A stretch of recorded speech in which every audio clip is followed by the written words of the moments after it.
Hi friends, welcome to my channel. ఈరోజు video చాలా ఇంట్రెస్టింగ్గా ఉందండి. వీడియోని ఎక్కడ స్కిప్ చేయకుండా ఎండ్ వరకు చూసేయండి. కాచి ప్రోటీన్ పౌడర్ తీసుకోవడంతో కంగారు పడుతూ యువరాజ్ లాగేసుకుంటాడు. ఇక అలా యువరాజ్ లాగేసుకోవడంతో కౌశికి, ధాత్రి ఇద్దరు ప్రశ్నల వర్షాన్ని యువరాజ్పై కురిపిస్తూ ఉంటారు. ఇక వాటికి సమాధానాలు చెప్పలేక యువరాజ్ తడబడుతూ ఉంటాడు.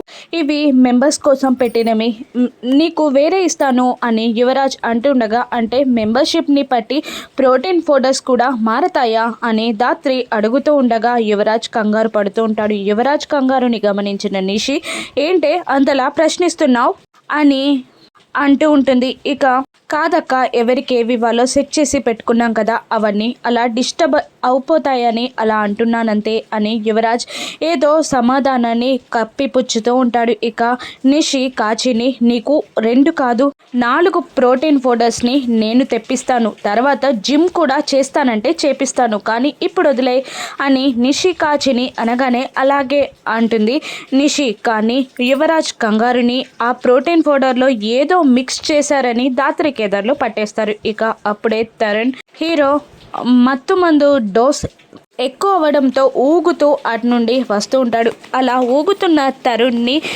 ధాత్రి కేదార్లు గమనిస్తూ ఉంటారు. చూసావా ఎలా ఊగుతున్నాడో, ఏదో తీసుకున్నట్టున్నాడు అని ధాత్రి అంటుండగా ఆ హీరో వచ్చి మై బేబీ అంటూ నిషి మీద పడబోతూ ఉండగా ఇక యువరాజ్ ఆ హీరోని ఆపుతూ ఉంటారు. ఏంటి ఈయనెందుకు ఇలా ఊగుతున్నాడు అని ధాత్రి కోపంగా అడుగుతూ ఉండగా, డీహైడ్రేట్ అయినట్టున్నాడు అని యువరాజ్ అంటూ ఉంటాడు. ఈరోజు ఏం తీసుకోలేదంట, అందుకే అలా అయినట్టున్నాడు అని యువరాజ్ సమాధానం ఇస్తూ ఉంటాడు. ఇక ధాత్రి, డీహైడ్రేట్ అయితే నీరసంతో పడిపోతారు, కానీ ఇలా బేబీ అంటూ మీదికొస్తారా, ఇలా ఊగుతుంటారా అని మళ్ళీ క్వశ్చన్ వేస్తూ ఉంటుంది. ఇక మళ్ళీ టోనీని ఇలా అంటుంటుంది ధాత్రి, ఎంతమంది ఎక్కువగా ఊగి పడిపోతే మీ బిజినెస్కి అంత లాస్, చూసుకోండి అని బెదిరిస్తూ ఉంటుంది టోనీని ధాత్రి. ఇక మీ బెదిరింపులు చాలేండి అని యువరాజ్ అంటూ, అక్క మీరు జాగ్రత్తగా బయలుదేరండి, నేను ఇక్కడ అంతా సెట్ చేసుకుంటాను అని అంటుండగా కౌశిక్కి కూడా ధాత్రి చెప్పిన విషయంలో నిజం ఉంది, ఒక్కసారి ఆలోచించు యువరాజ్, బ్యాడ్ పబ్లిసిటీ జరిగితే తర్వాత వ్యాపారానికే నష్టం వస్తుంది అని కౌశికి కూడా బెదిరిస్తూ ఉంటుంది. ఇక వాళ్ళందరూ అక్కడ నుండి వెళ్ళిపోగానే ధాత్రి గుచ్చి టోనీ యువరాజ్తో మాట్లాడుతూ ఉంటాడు. వాళ్ళని చూస్తుంటే నాకు చాలా అనుమానంగా ఉంది, మనం వేసే ప్రతి స్టెప్ని వాళ్ళిద్దరూ పరిశీలిస్తున్నారు, ప్రతి దానికి అడ్డుపడుతున్నారు, క్వశ్చన్ చేస్తున్నారు అని అంటుండగా, వాళ్ళని నేను చూసుకుంటాను, వాళ్ళు అంత డేంజరస్ కాదు అని అంటూ ఉంటాడు యువరాజ్. ఇంకొకసారి ఈ జిమ్లోకి రానివ్వకు అని టోనీ అంటుండగా, ఇకపై రాలేరులే, ఈరోజు మా అక్క గొడవ పెట్టి తీసుకొచ్చింది, ఎంతైనా నా వైఫ్ సిస్టర్ కదా అని యువరాజ్ సర్ది చెప్తూ ఉంటాడు. ఇక ధాత్రి డిన్నర్ ప్రిపేర్ చేస్తూ ఆ జిమ్లో జరిగిన సంఘటనలన్నీ గుర్తు తెచ్చుకుంటూ ఉంటుంది. ఆ తరుణ్ ఊగుతూ రావడం, ఆ తర్వాత బేబీ అంటూ మీద పడిపోవడం అంతా ధాత్రి గుర్తు తెచ్చుకుంటూ ఉండగా, వంట చేస్తున్నట్టే ఉన్నావు కానీ మనసు ఇక్కడ లేనట్టుంది, ఆలోచన ఎక్కడో ఉన్నట్టుంది అని అడుగుతూ ఉంటాడు కేదార్. జిమ్లో జరిగిన విషయాల గుచ్చే ఆలోచిస్తున్నాను. ఆ తరుణ్ అలా ఎందుకు ఊగుకుంటూ వచ్చి మన ఆడవాళ్ళ మీద పడిపోబోయాడు, ఎందుకు నిన్న అన్నయ్య కూడా అలాగే బిహేవ్ చేశాడు, ఈరోజు ఆ తరుణ్ కూడా అలాగే బిహేవ్ చేశాడు అని అంటూ, అన్నయ్య బాడీలో అయితే మత్తుమందు ఉందని డాక్టర్ చెప్పారు, అంటే ఆయన బాడీలో కూడా మత్తుమందు ఉందా అని ధాత్రి అంటుండగా, ఇక కేదార్ షాక్ అవుతూ, అంటే అక్కడ డ్రగ్స్ బిజినెస్ జరుగుతుందా, యువరాజ్ అంత పబ్లిక్గా ఆ బిజినెస్ చేస్తాడా అని కేదార్ అడుగుతూ ఉంటాడు. ఇక ధాత్రి, యువరాజ్ చీకటి కోణంలో ఎంతటి వ్యాపారాన్నైనా చేయగల సమర్థుడు, మనం ఆ జిమ్లో ఏం జరుగుతుందో కనిపెట్టాలి అని ధాత్రి అంటుండగా, మనల్ని ఆ ప్రోటీన్ పౌడరే పట్టుకొనివ్వని యువరాజ్ జిమ్లోనికి రాణిస్తాడా, అది అసాధ్యం అని కేదార్ అంటుండగా, రాత్రి పూటైనా వెళ్ళి మనం తెలుసుకోవాలి అని అంటూ ఉంటుంది ధాత్రి. అలా మాటల్లో పడుతూ ఆ స్టవ్ మీద ఉన్న కర్రీ పైనున్న లిడ్ని ముట్టుకునేసరికి అది చాలా వేడిగా ఉండి ధాత్రి చేయి కాలిపోతుంది.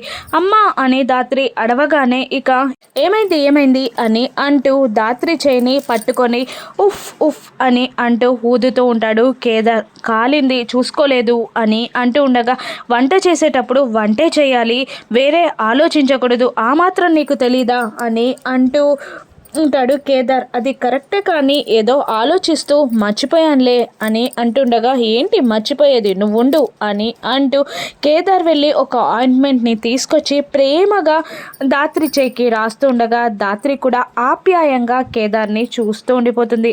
ఇప్పుడు నేను మర్చిపోయినట్టే నా వంట కూడా మారిపోతుంది, నన్ను కాస్త జరగనిస్తే నా వంట సంగతి నేను చూసుకుంటాను అని ధాత్రి అంటూ ఉండగా ఇంకా నువ్వు వంట చేస్తావా ఈ కాలిన చేత్తో, ఇంపాసిబుల్, నిన్ను చెయ్యనివ్వను, బయట నుండి ఆర్డర్ పెడతాను అని కేదార్ అంటుండగా వదిన బయట ఫుడ్ తినకూడదు, మామయ్య గారైతే అసలే తినరు, కాబట్టి నేను చిటికలో వంట చేసేస్తాను, నువ్వు చూస్తూ ఉండు అని ధాత్రి అంటుండగా నువ్వు అంతటి సమర్థురాలివని నాకు తెలుసు, కానీ నేను నువ్వు చెయ్యనివ్వను, నేనే చేస్తాను అని అంటూ ఏం కర్రీ చేసిందో చూసి బీన్స్ చేసావా, నేను సాంబార్ చేస్తాను అని అంటూ వెజిటేబుల్స్ కట్ చేస్తూ ఉండగా అబ్బో నువ్వు బాగా ఇంప్రూవ్ అయ్యావే వెజిటేబుల్స్ కట్ చేయడంలో అని ధాత్రి అంటూ ఉంటుంది. నేను అన్నిట్లోనూ ఇంప్రూవ్ అయ్యాను, ఒక నీ విషయంలో తప్ప అని అంటూ కేదార్ ధాత్రి దగ్గరికి రాబోతూ ఉండగా ధాత్రి మెల్లిగా తన పక్కనున్న నైఫ్ని తీస్తూ కేదార్ని బెదిరిస్తూ ఉంటుంది. మనిద్దరి మధ్యలో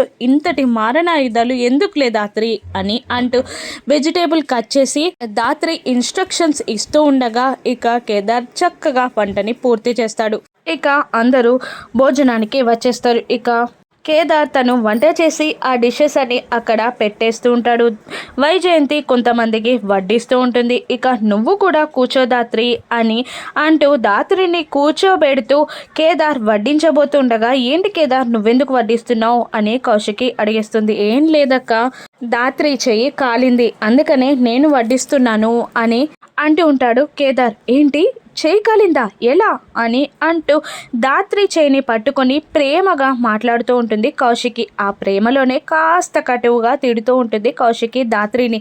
వంట చేసేటప్పుడు జాగ్రత్తగా చూసుకోవాలి కదా, ఆ మాత్రం జాగ్రత్త లేకుండా వంట ఎందుకు చేస్తున్నావు, అయినా ఇంట్లో వంట మనిషి ఉండగా నీకు వంట చేయాల్సిన అవసరం ఏంటి, ఇంతలా చెయ్యి కాల్చుకొని వంట చేయాలా అని అంటూ బుక్క తిప్పుకోకుండా కౌశికి ధాత్రితో మాట్లాడుతూనే ఉంటుంది.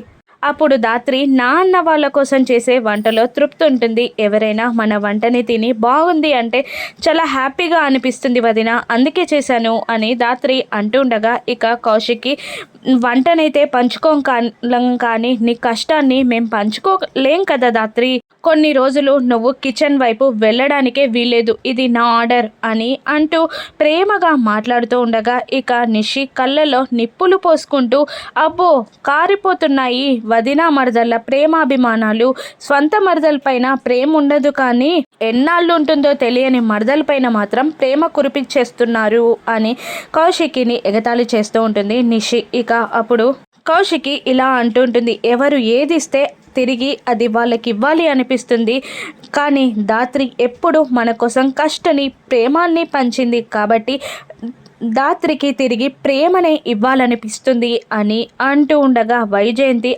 మీరిద్దరు మాత్రమే ప్రేమని పంచుకోవడానికే పుట్టారు, కానీ మేమందరం తిడుతూ కొడుతూ గొడవలు పడుతున్నాం కదమ్మీ అని కౌశికిని అంటూ ఉంటుంది వైజయంతి కూడా. అప్పుడే అక్కడికి సుధాకర్ వస్తూ ఉంటాడు. ఇక ధాత్రిని కూర్చోబెట్టి కేదార్ వడ్డిస్తూ తినిపిస్తూ ఉంటాడు. ఎలా ఉన్నాయి వదిన వంటలు అని ధాత్రి అడుగుతుండగా చాలా బాగున్నాయి, ఈరోజు చాలా స్పెషల్గా ఉన్నాయి అని కౌశికి అంటూ ఉండగా ఈరోజు వంట చేసింది కేదార్ వదిన అని ధాత్రి చెప్పేస్తుంది.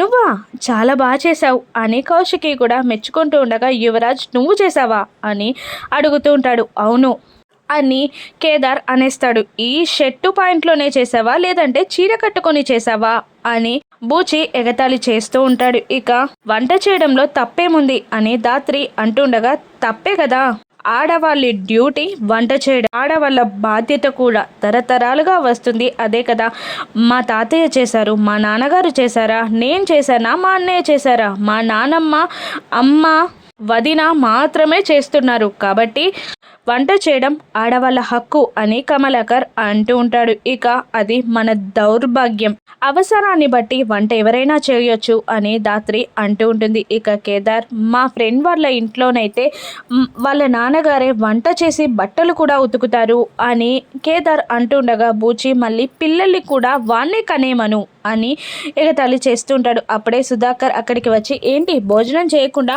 మాట్లాడుతున్నారు అని అంటూ ఉండగా ఇక కూర్చో, నీకు కూడా భోజనం వడ్డిస్తాను అని వైజయంతి అంటూ ఉంటుంది. ఇక ప్రేమగా ఆ భోజనాన్ని తింటూ ఉంటాడు సుధాకర్.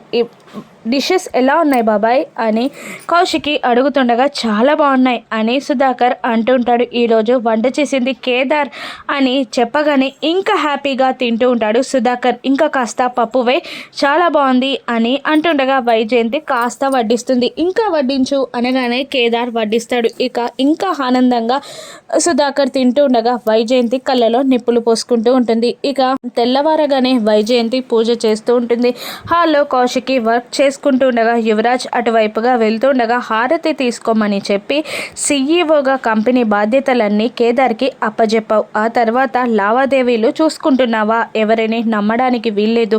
ఎవరి చేతికొస్తే అంతా దోచుకు వెళ్ళిపోతారు. ఆ తర్వాత బాధపడేది మనమే అని వైజయంతి అంటూ ఉండగా కౌశికి, కేదార్ చాలా సిన్సియర్, ఎంత బాగా వర్క్ చేస్తాడన్నది నాకు మీకు అందరికీ తెలుసు అని అంటూ ఉంటుంది. కౌశికి, పరాయి వాళ్ళని నమ్మకూడదు వదినా అని నిషి అంటుండగా ఇక్కడ పరాయి వాళ్ళు ఎవరూ లేరు అని అంటూ కేదార్ పరాయివాడు కాదన్నది మీకు మాకు అందరికీ తెలుసు అని అంటుండగా యువరాజ్ అయితే ఏమవుతాడక్క అని కోపంగా కౌశికి మీదికి వస్తుండగా అప్పుడే కమిషనర్ సత్యప్రసాద్ హాయ్ ఏదో డిస్కషన్ ఉన్నట్టున్నారు అని అంటూ లోపలికి రాగానే ఇక అందరూ ఆయన్ని పలకరించి జరిగిన గొడవని మర్చిపోతూ ఉంటారు. ఇక సుధాకర్, ఏంట్రా ఆ రోజు నిశ్చయతాంబూలాల రోజు కలిసాం, మళ్ళీ ఇప్పటి వరకు కలవలేదు అని అంటూ ఉండగా ఏదైనా టూర్కి వెళ్ళావా అని అడుగుతుంటాడు సుధాకర్. టూర్కి వెళ్ళే రోజులు అయిపోయాయిరా, పెళ్లి ముహూర్తం అదే ఎంగేజ్మెంట్ ముహూర్తం పెట్టించానని చెప్పడానికి వచ్చాను. పంతులు గారికి పిల్లల జాతకాలు చూపిస్తే వచ్చే ఆదివారం 10:30కి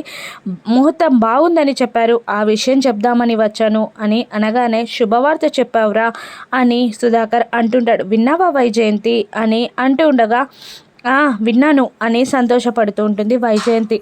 ఇక మేం ఎంగేజ్మెంట్కి ఏర్పాట్లు చేసుకుంటాం అని సుధాకర్ అంటుండగా అవును బాబాయ్, గ్రాండ్గా చేయాలి, మా తరంలో ఇది లాస్ట్ పెళ్ళి, ఇక 20 ఏళ్ళ వరకు మళ్ళీ మన ఇంట్లో పెళ్ళిళ్ళు లేవు, ఒక 10 తరాలు 10 ఊర్లు చెప్పుకునేలాగా పెళ్ళి చేయాలి అని కౌశికి అంటూ ఉంటుంది. చూసావా నా బిడ్డ ఎలా సెలబ్రేట్ చేస్తానంటుందో అని సుధాకర్ చాలా గర్వంగా ఫీల్ అవుతూ ఉంటాడు. మరోవైపు కావ్య ఫోటో పట్టుకుని ధాత్రి బాధపడుతూ ఉంటుంది. ఇక ఈ పెళ్ళిని ఎలా ఆపగలదు, సత్యప్రసాద్ అవినీతిని ధాత్రి ఏ విధంగా బయటపెట్టగలదో రానున్న ఎపిసోడ్స్లో చూద్దాం. Thank you for watching.